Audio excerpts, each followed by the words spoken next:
Students, welcome back to literary ocean. आज का जो टॉपिक है वो BA first year semester second की सेकेंड पोएम जो कि जॉन डन के द्वारा कंपोज की गई है, present in absence. John Donne, जिन्हें फादर ऑफ मेटाफिजिकल पोएट्री कहा जाता है। मेटाफिजिकल पोएट्री को समझने से पहले हमें मेटाफिजिकल वर्ड समझना होगा। देखिए, मेटाफिजिकल वर्ड जो है, मेटा मीन्स होता है बियॉन्ड, फिजिकल मीन्स मैटर, यानी जो फिजिक मैटर होता है, यानी जो ये वर्ड है। सो बियॉन्ड दिस वर्ड, यहाँ पे हम स्पिरिचुअलिटी के बारे में बात करते हैं, इंटेलेक्चुअल थॉट के बारे में बात करते हैं, पैराडॉक्स के बारे में बात करते हैं। अगर बात करें पोएट्स की, so metaphysical poets were the men of learning and to show their learning was their main concern. यानी ये जो पोएट थे, ये मेन ऑफ लर्निंग थे और इनका मेन एम होता था कि अपने थॉट्स को, नए नए थॉट्स को एक्सप्रेस करना। इंटेलेक्चुअल थॉट्स जो थे, स्पिरिचुअल थॉट्स जो थे, पैराडॉक्सेस जो थे, या फिर कंसीट्स जो थी, ये सारी चीज़ें ये ट्राई करते थे कि ये शेयर करें लोगों के साथ। नए नए जो अवधारणाएं होती थी, थॉट्स, थिंकिंग जो होती थी, वो ये शेयर करते थे लोगों के साथ। स्पिरिचुअलिटी के बारे में बात करते थे। ये जो पोएम है प्रेजेंट इन अब्सेंस, ये पोएम इन्होंने अपनी वाइफ एनेमोर के लिए लिखा था। एनेमोर से ये बहुत लव करते थे, जिनसे इन्होंने सीक्रेटली मैरिज भी किया था। एनेमोर के पिता नहीं चाहते थे कि उनकी बेटी की जो शादी है वो जॉन डन के साथ हो, लेकिन इन्होंने चुपके से भाग करके शादी कर ली और इनके टोटल 12 चिल्ड्रन हुए, 12 बच्चे हुए। 12वें बच्चे को जन्म देने के 3-4 डेज के बाद इनकी जो वाइफ थी एनेमोर, उनकी डेथ हो जाती है। पोएट का अपनी बीवी के प्रति बहुत ज़्यादा लगाव था, एनेमोर से बहुत प्यार करते थे। उनके जाने के बाद ये काफ़ी दुखी हुए। जब एनेमोर जिंदा थी तब भी ये उनके लिए वर्क्स लिखा करते थे। जब ये उनसे दूर जाते थे या कोई स्पिरिचुअल थॉट के बारे में बात करना होता था, तो ये सारी पोएम्स उनको डेडिकेटेड करते थे। ये पोएम भी उसी पे बेस है। यहाँ पर जब पोएट अपनी वाइफ से यानी एनेमोर से दूर जा रहा है तो उनको बता रहा है कि प्रेजेंट इन अब्सेंस, यानी किसी की अनुपस्थिति में भी उपस्थिति है। यानी कोई व्यक्ति अगर दूर चला जाता है तो दूर जाने का मतलब ये नहीं हुआ कि वो दिल से निकल गया। वो व्यक्ति तब भी रहता है जब वो वहां नहीं रहता है। अब वो कैसे रहता है, इस पोएम में हम पढ़ेंगे। So let's start the poem. Absence, hear thou my protestation. Absence को वो एड्रेस कर रहा है। अब्सेंस मीन्स गैर हाजिरी, अभाव, कमी। तो वो अब्सेंस को एड्रेस कर रहा है, यानी यहाँ पे अब्सेंस को पर्सोनिफाइड किया गया है, पर्सोनिफिकेशन का यूज किया गया है। पर्सोनिफिकेशन फिगर ऑफ स्पीच होती है, जिसमें हम किसी लाइफलेस चीज को as a human being treat करते हैं। जैसे ये पेंसिल है, पेंसिल तो बोलती नहीं है फिलहाल, लेकिन हम इस पेंसिल को कैसे यूज करेंगे, जैसे इसमें कोई जान हो, यानी ये हमसे बातें करेंगे। यानी लाइफलेस ऑब्जेक्ट को हम लाइफ दे दें, यानी वो हमसे बातें करने लगे। तो अब्सेंस तो बातें करता नहीं है, अभाव किसी से बातें क्या करेगा। तो वो अब्सेंस को एड्रेस कर रहा है कि absence, hear thou my protestation, मेरे विरोध को सुनो, तुम मेरे विरोध को, मेरी आपत्ति को सुनो। अगेंस्ट दाई स्ट्रेंथ, मेरी आपत्ति किससे है, अगेंस्ट दाई स्ट्रेंथ, तुम्हारी जो स्ट्रेंथ है, तुम्हारी जो पावर है, तुम्हारी जो शक्ति है, सामर्थ्य है, ताकत है, उसके विरुद्ध सुनो। तुम्हारी शक्ति क्या है कि तुम लोगों के बीच दूरियां बढ़ा देते हो। जब कोई व्यक्ति दूर चला जाता है तो उसके बीच तुम दूरियां बढ़ा देते हो। Against thy strength, distance and length, तुम्हारी पावर क्या है, डिस्टेंस है, यानी लोगों के बीच दूरियां बढ़ा देते हो।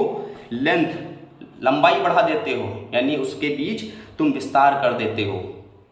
यानी जब कोई व्यक्ति एक व्यक्ति से जुदा होता है, अलग चला जाता है, तो उसके बीच तुम दूरियां कर देते हो, उसके बीच में प्रेम को कम कर देते हो। ऐसा तुम्हें लगता है, लेकिन मेरे विरोध को सुनो। Do what thou canst for alteration, do what thou, करो जो तुम चाहो, कांस्ट फॉर अल्ट्रेशन, यानी बदलाव के लिए, यानी बदलाव के लिए, दो प्रेमियों के बीच बदलाव के लिए जितना जो कुछ तुम कर पाओ करो।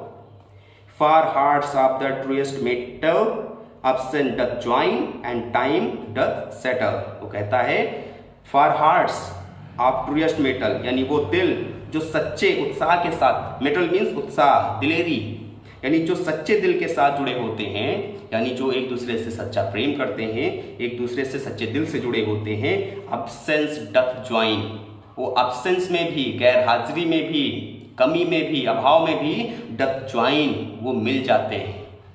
यानी जो सच्चे दिल से प्रेम करते हैं एक दूसरे से, उनके बीच दूरियां भी बढ़ जाएं तो मायने नहीं रखता, एब्सेंस में भी वो एक दूसरे को मिल जाते हैं।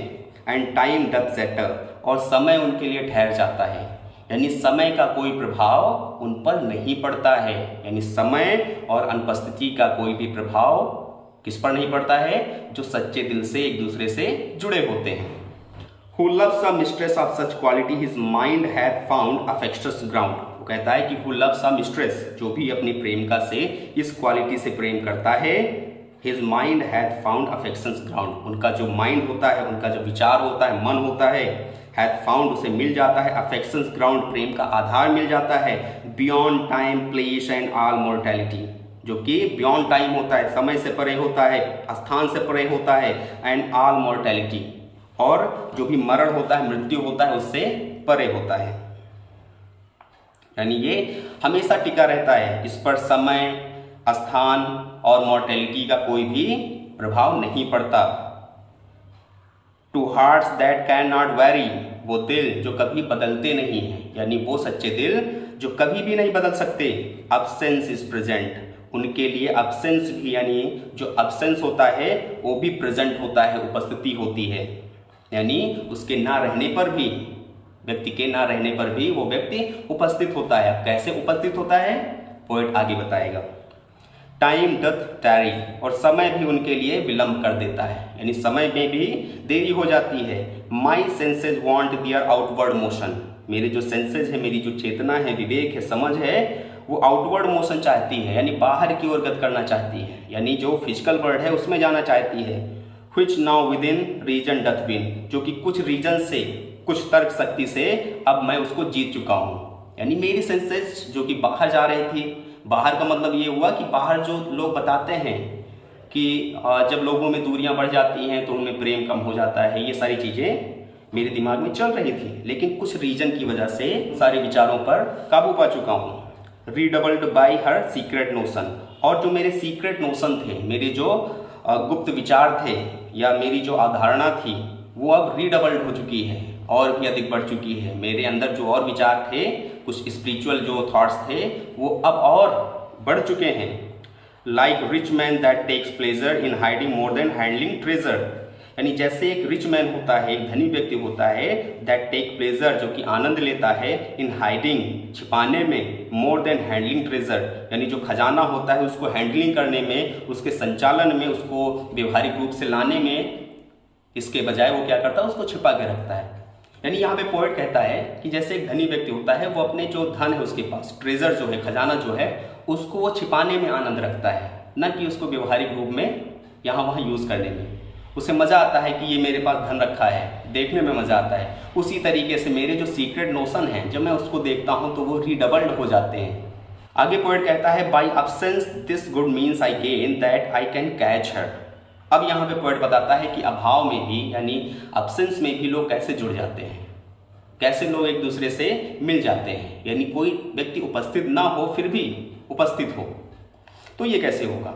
बाई एब्सेंस, यानी कमी से या फिर गैर हाजिरी से, this good means I gain, यानी मुझे जो ये अच्छा माध्यम मिला, यानी व्यक्ति चला गया तो एक मुझे और अच्छा माध्यम मिला, दैट आई कैन कैच हर, कि मैं उसे पकड़ सकता हूँ।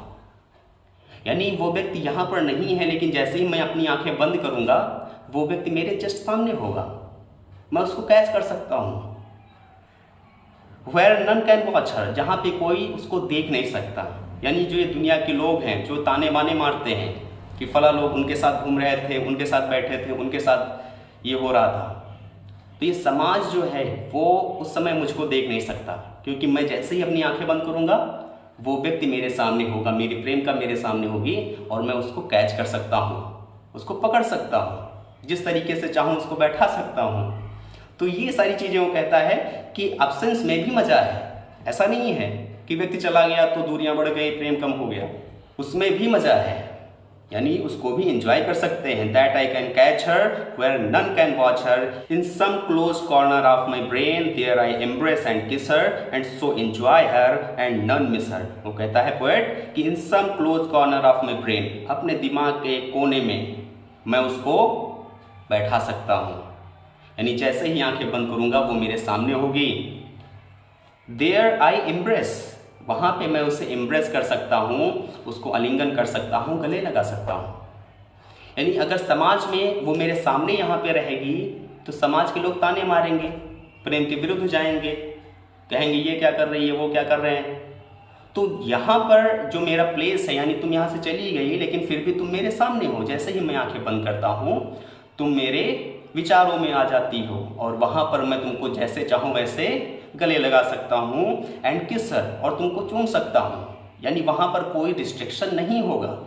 वैसे है समाज विरोध करेगा, अगेंस्ट जाएगा, लेकिन यहाँ पर कोई समाज नहीं आने वाला। वहाँ पर समाज होगा, यहाँ पे हम और तुम होंगे, केवल आंखें बंद की और जस्ट सामने। एंड सो एंजॉय हर, और मैं एंजॉय कर सकता हूँ तुमको, मीन्स मैं प्रेम को एंजॉय कर सकता हूँ, अपने लव को एक्सप्रेस कर सकता हूँ। वहाँ पर किसी भी प्रकार की रिस्ट्रिक्शन नहीं होगी। एंड नन मिस हर, और कोई भी उसे याद नहीं करेगा, यानी वो भी किसी बात से नहीं डरेगी कि फला लोग देख रहे हैं, फला लोग क्या कहेंगे, ये वो। वहाँ पर वो भी उसको भी किसी बात का डर नहीं रहेगा। जैसे ही मैंने अपनी आंखें बंद की, विचारों में खोया, तो वहाँ पर मैं उसे कैच कर सकता हूँ, उसे एम्ब्रेस कर सकता हूँ, किस कर सकता हूँ और उसके साथ टाइम स्पेंड कर सकता हूँ। तो अब्सेंस का अपना मज़ा है, यानी व्यक्ति के दूर चले जाने पर भी वो व्यक्ति दूर नहीं होता है। वो व्यक्ति तो हमारे साथ हमेशा रहता है, जब चाहे तब वो व्यक्ति हमारे सामने प्रेजेंट है। वैसे अगर फिजिकली कोई व्यक्ति है तो हो सकता है यहाँ वहाँ हो, लेकिन अगर कोई दूर चला गया है तो वो तो हमारे साथ हमेशा है। कहीं पर भी आप बैठे हैं, किचन में बैठे हैं, बेडरूम में बैठे हैं या मार्केट में हैं, कहीं पर भी हैं, वो व्यक्ति आपके साथ हमेशा रहेगा। जैसे ही आप आंखें बंद करेंगे, व्यक्ति आपके सामने, और वहाँ पर किसी भी प्रकार का समाज आपको ताने बाने नहीं मारेगा और आप अच्छी तरीके से उसको याद कर सकते हैं, उसके साथ टाइम स्पेंड कर सकते हैं। सो आई होप आपको ये पोएम इजीली समझ में आई होगी। अगर चैनल को सब्सक्राइब नहीं किया है तो सब्सक्राइब कर लें और अपने फ्रेंड के साथ जरूर शेयर करें। Thanks for watching.